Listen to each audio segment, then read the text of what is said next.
ఓకేనా, చెప్పండి నిజంగా మీకు సంబంధించి ఎట్లాంటి డిమాండ్స్ ఉన్నాయి, ప్రభుత్వం దగ్గర తీసుకెళ్తే ప్రభుత్వం ఏం చెప్తా ఉంది? అసలు విషయం అంటే మేము ప్రభుత్వం దగ్గర తీసుకుపోయి ఏమి లేవు. మా నాయకుడే రేవంత్ రెడ్డి. ఎందుకు చెప్తున్నా అర్థం చేసుకోండి. కేసీఆర్ ప్రభుత్వం మీద మేము యుద్ధం చేసాం, సమ్మె చేసిన ఆ సమ్మెకు నాయకత్వం వహించినంత పని రేవంత్ రెడ్డి గారు చేశారు. అప్పుడు మా డిమాండ్ కూడా ప్రభుత్వంలో విలీనం చేయండి, జీతభత్యాలు ప్రభుత్వం సమానం వేయండి, మా ఆత్మగౌరవాన్ని కాపాడండి, కొత్త బస్సులు కొనండి. అదే మా డిమాండ్. ఉద్యోగ భద్రత కల్పించండి, చేస్తా ఉన్నాం. ఆ ధర్నాలలో రేవంత్ రెడ్డి గారు పాల్గొన్నారు, మియాపూర్ లో పాల్గొన్నారు, ఉప్పల్లో పాల్గొన్నారు, తరుణ స్టేడియంలో మాట్లాడారు. చాలా పెద్ద పెద్ద మాటలే చెప్పారు, చాలా పెద్ద పెద్ద మాటలే మాట్లాడారు రేవంత్ రెడ్డి గారు. ఇంకెవరు మాట్లాడారు? రేవంత్ రెడ్డి గారు. అంత ఇదిగా ఎవరు మాట్లాడలేదు, ఆయన అంత మంచిగా మాట్లాడారు. మేము కూడా నమ్మాం, కేసీఆర్ మాకు అన్యాయించింది కాబట్టి, రేవంత్ రెడ్డి గారు మంచి చేస్తుంది కాబట్టి రేవంత్ రెడ్డినే గెలిపించాలనుకున్నాం. ఆయన కళ కూడా అదే, ఎంతమంది తొక్కుంటూ పోవాలో ముఖ్యమంత్రి కావాలనుకున్నాడు. మేము కూడా ఈ రేవంత్ రెడ్డి గారు 10 ఏళ్ళు కేసీఆర్ ముఖ్యమంత్రి అయ్యాడు కదా, మాకు కూడా ముఖం మొత్తింది. కేసీఆర్ పోయి ఈయన వస్తే ఇంకా బాగా చేస్తున్నా ఆశించడం సహజం, ఆశించాం. ముఖ్యమంత్రి అయినాక ఇక మేము మళ్ళీ ఆయన డిమాండ్ చెప్పడం, గుర్తు చేయడం కూడా తప్పే. ఆయన తెలుసు, ఆయనే మా నాయకుడు. అంత పనిచేసిన సమ్మెలో పిలిచి ఆర్టీసీ కార్మికులు వెంటనే, అసలు వాస్తవం చెప్పాలంటే సిగ్గుచేటైన విషయం, రాగానే ఓ యూనియన్లు ఇస్తే అయిపోయింది. డిపోలో ఇలా ఆర్టీసీ కార్మికుడు పడే బాధలు మామూలు లేవండి. ఇప్పుడు తిరుమల మల్లన్న పిలిస్తే ఒక 400 మంది కార్మికులు పోయారు, రగ్గాడికి ఇంకో 400 పోయారు, ప్రగతి భవన్ చుట్టూ ఇంకో 1000 మంది కార్మికులు పోయారు. మాకు ఉద్యోగాలు ఇవ్వండి. ఏం ఉద్యోగాలు అండి? ఆడ కార్మికులు అంతా ఏం చేస్తారు? చిన్న చిన్న తప్పులు జరిగినాయి, క్షమించండి, మాకు ఉద్యోగం అంటాడు. చిన్న తప్పులు అంటే ఏమంటే చెప్పండి? ఒకటి అడిగారా మీ టీవీలో ఎవరన్నా? చిన్న తప్పు అంటే ఏంటి? నేను సర్వీస్ చేస్తున్నా సార్, ఒక టికెట్ కొట్టుకున్నారు, చెకింగ్ వచ్చినప్పుడు టికెట్ లేదు కాబట్టి కేసు రాసి ఉద్యోగం పోయింది నాది. అంటే ఎక్కువ ఇట్లాంటి తప్పిదాలు ఎక్కువ మహాలక్ష్మి పథకం వచ్చినప్పటి నుంచి అవుతున్నాయి, నిజమేనా? అప్పుడు జనం తక్కువ మీద కొన్ని జరిగేటి. ఆ లక్ష్యం వల్ల వెనక డోరు ముందు డోరు విపరీతంగా ఎక్కితే ఈ కండక్టర్ అనే వ్యక్తి ఎట్లా పోవాలకి వెళ్ళి వాళ్ళు ఇది ఆధార్ అంటారు. ఈ ఆధార్లో మాకు చూపెడతారా? ఎంతమంది ఆధార్ చూడాలా? వీడికి వచ్చేవరకు స్టేజ్ వస్తూనే ఉంది. ఆ స్టేజ్ లో దగ్గర స్టేజ్ లో నువ్వు ఎప్పుడు చూడగలవు వాటిని? ఒక ఓవర్ సైడ్ అయితే చెకింగ్ కూడా ఎప్పుడు చేస్తాడు? దిగేటప్పుడు చేస్తాడు. వాడు దిక్కుండా వచ్చి టికెట్ ఎవడు టికెట్ లేని దొంగ దొరుకుతాడు. నువ్వు టికెట్ ఇవ్వలేము వాడికి కేసు రాస్తారు. ఎవడు తప్పండి అది? ఎవడు తప్పది? టికెట్ తీసుకుని దొంగ తప్పు. బలైపోయింది ఎవడు? కార్మికుడు, కండక్టర్. ఉన్న పలంగా వాడు అన్యాయం అయిపోతాడు. దీన్ని ఎవడని బాధ్యత? అదో దాని అనేక మంది ఉద్యోగాలు పోయినాయి.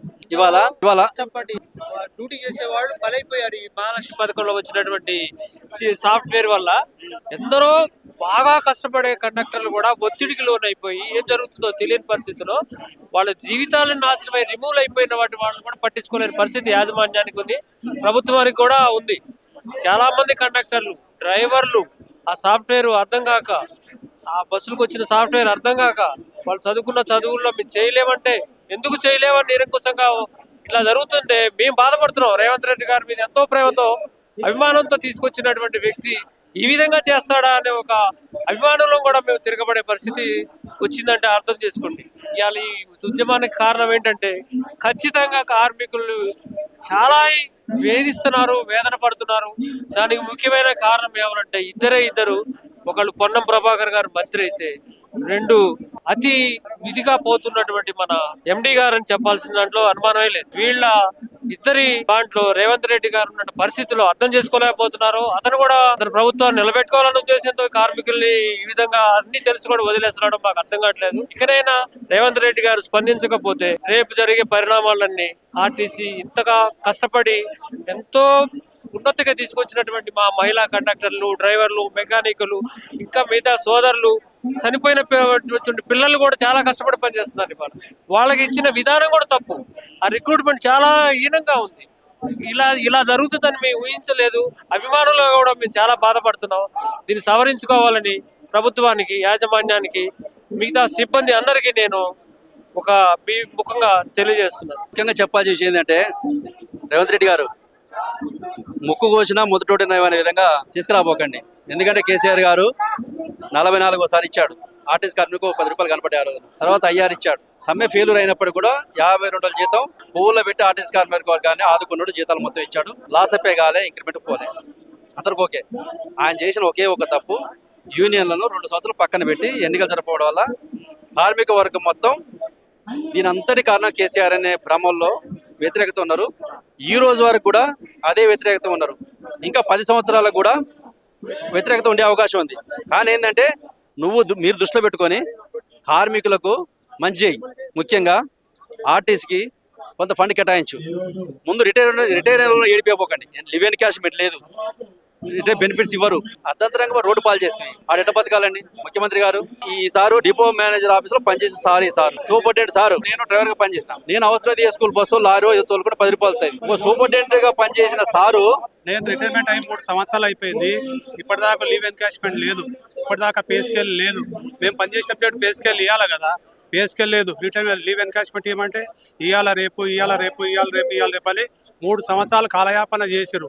మేము ఒకటే కోరుతున్నాం, ఎండి గారితో కోరుతున్నాం, గౌరవ ముఖ్యమంత్రి కోరుతున్నాం, మా లీవ్ ఎన్కాష్మెంట్ ఇవ్వాలి, మా పే స్కేల్ చేయాలి, పే స్కేల్ సంబంధించిన ఏనెట్స్ ఇవ్వాలని మా రిక్వెస్ట్. ఇప్పుడు మా తలుపులు తెరిచే ఉంటాయి, మీ సమస్యల పరిష్కార దిశగా మా ప్రభుత్వం కొనసాగుతుందని చెప్తా ఉన్నాడు.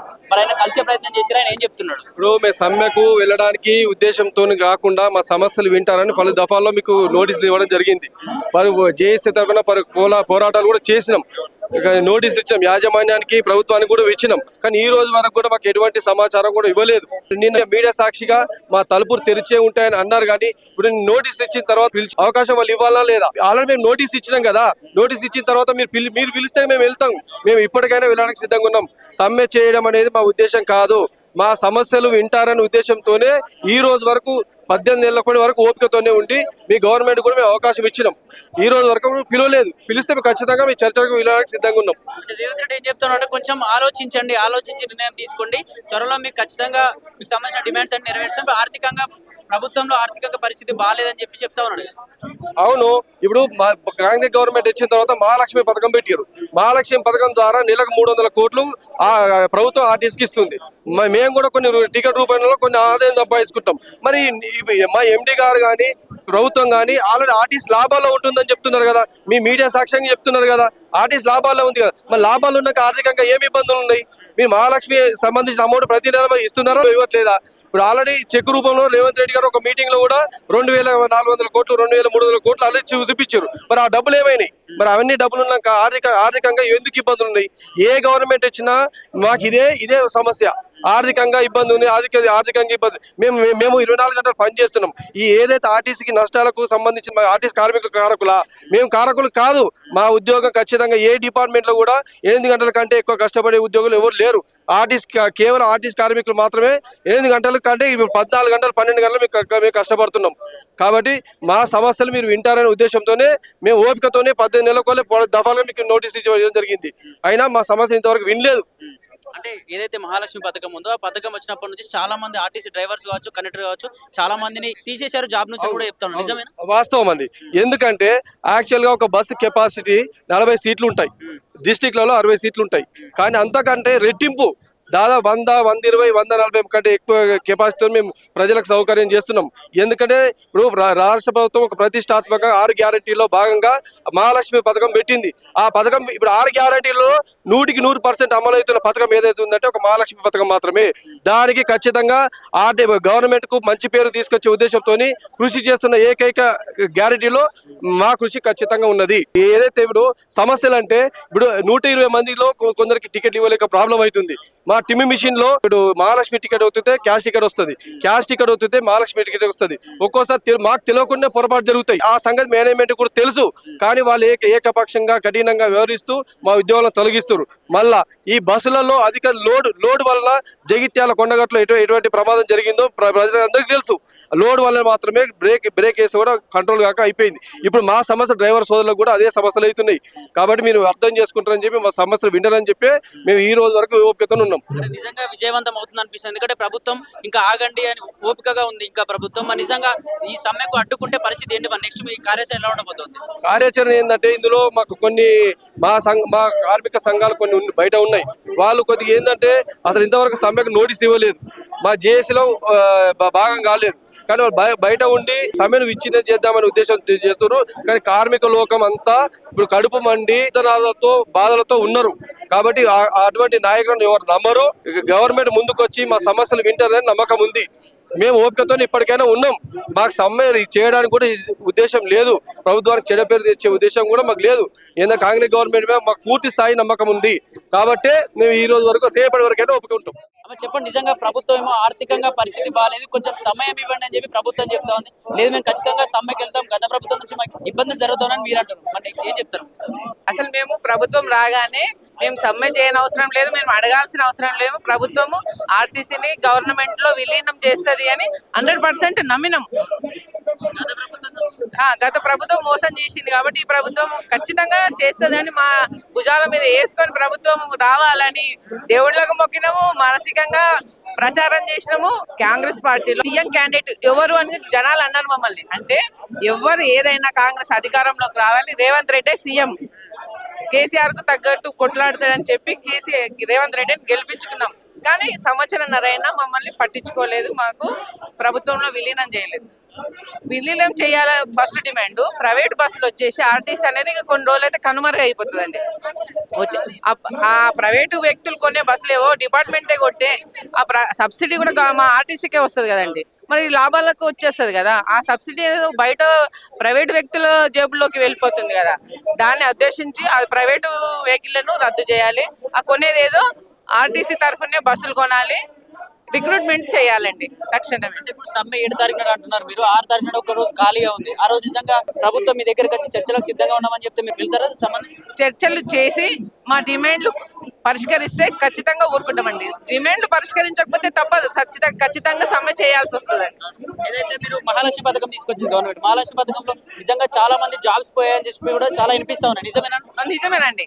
చాలా మంది లేడీస్ జెంట్స్ కూడా చాలా మందికి ఇబ్బందులేనండి. ఆ టికెట్లలో మహాలక్ష్మి టికెట్, ఈ ఫేర్ టికెట్ ప్లేస్ లో మహాలక్ష్మి టికెట్ కన్ఫ్యూజన్ లో ఇచ్చి చూసుకోక పని ఒత్తిడిలో చూసుకోకపోయేసరికి వాళ్ళ చెకింగ్ అధికారులు వచ్చి వాళ్ళను ఎఫ్సి కేసులు రాసి ఉద్యోగాలు తీసేసిండ్రండి. అది వాళ్ళు కావాలని చేసింది కాదు. దానివల్ల 150 మంది దాకా రోడ్డు మీద పడ్డారండి ఈ మహాలక్ష్మి వల్ల. కాకపోతే వాళ్ళు అప్పీలు పెట్టుకున్నప్పుడు ఇవ్వాలి, కొందరికి ఇస్తున్నారు, కొందరికి ఇవ్వట్లేదు. కొంచెం మొండి వైఖరిగా చేసి వాళ్ళు రోడ్ల మీద తిరుగుతున్నారు ఈ మహాలక్ష్మి ఒత్తిడి వల్ల. ఎక్కువ కేసులు అయినాయి అన్నట్టు. కాబట్టి ప్రైవేట్ బస్సులను రద్దు చేయాలి, మమ్మల్ని ప్రభుత్వంలో విలీనం చేయాలి. జాబ్ సెక్యూరిటీ అన్నారు కానీ ఏం లేదండి సెక్యూరిటీ. మేము చెక్ చేస్తున్నారు, మేము అసలు సెక్యూరిటీ లేదు అన్నాను. అయినా కానీ ఇబ్బందులు పడుతూనే ఉన్నాం. దాని కొరకు లీవ్స్ చాలా తగ్గించారండి. నెలకు 3 ఇచ్చేటోళ్ళు నెలకు ఒక లీవ్ ఇస్తున్నారు. ఒక లీవ్ కాకుండా 2వ లీవ్ అయితే ఆబ్సెంటే. మాకు సీఎల్ ఉన్నా కానీ ఆబ్సెంటే పంపుతున్నారు లాస్ ఆఫ్ పే. కాబట్టి అవన్నీ సమస్యలు ఉన్నాయి మాకు. సమస్యలు ప్రభుత్వము జేఏసీని పిలిచి చర్చలు జరిపి మా కష్టాలను కొన్నైనా తీర్చాలని ఆశ. ఖచ్చితంగా సమ్మెకు సిద్ధంగా ఉన్నారా? సమ్మె చేయడానికి సిద్ధమండి. సమ్మె చేస్తే ఖచ్చితంగా మీకు సంబంధించి పరిష్కారం లభిస్తుందని అనుకుంటున్నారు? సమ్మె చేసి ప్రైవేట్ వెహికల్ ఎక్కువ వచ్చినాయి కాబట్టి ప్రభుత్వం కొద్దిగా, ఎందుకంటే ఆర్టీసీ బంద్ పెట్టినా ప్రైవేట్ వెహికల్ ప్రైవేట్ వ్యక్తులతో కూడా నడిపే ఉద్దేశం ఉంటది కదండి. కాబట్టి 50% ఆర్టీసీ బస్సులు ఉన్నాయి, 50% ప్రైవేటు చేతుల్లోకి వెళ్ళిపోయిందండి ఇప్పటికే. కాబట్టి మేము చేయడానికి మాత్రం మా హక్కులు సాధించుకోవాలంటే ఖచ్చితంగా సమ్మె చేస్తేనే పరిష్కారం దొరుకుతుంది. ప్రభుత్వం పట్టించుకోకపోతే చేయాల్సిందే కదా. కేసీఆర్ అంత మొండి వైఖరి ఉన్న కేసీఆర్కి సమ్మె చేసినాం కదా, ఇప్పుడు కూడా చేయడానికి సిద్ధం.